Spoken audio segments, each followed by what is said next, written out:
Општина Карбинци денес прославува 26 години од формирањето на општината и комплетна трансформација на животот на овдешните жители. Именно општина Карбинци како рурална средина придонесува и во минатото, а и понатаму продолжуваме да придонесуваме би рекол, едни позитивни работи кон нашите жители.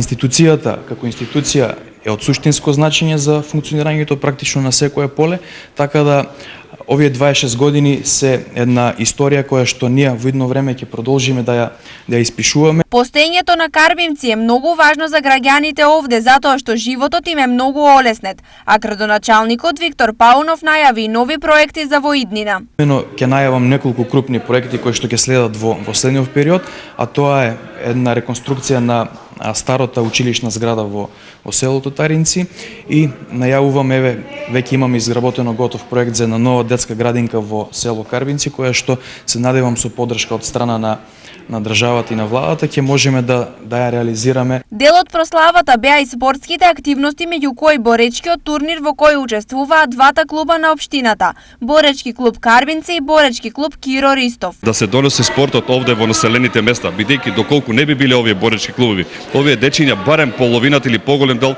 нема да може да такмичат, да се надпреваруваат и да тренираат во Штип, така да е одлична идеја да се продолжи и со други спортови, да можат дечињата токму во местото на живење и тука да ги реализираат своите спортски активности, па и спортски сонови. Освен за општината, посебен ден е и за граѓаните затоа што таму се празнува Спасовден. 40 денови од воскресението на Господ Исус Христос се возвишува на небото. Освен во Карбинци, Спасовден се празнува на повеќе локации во регионот.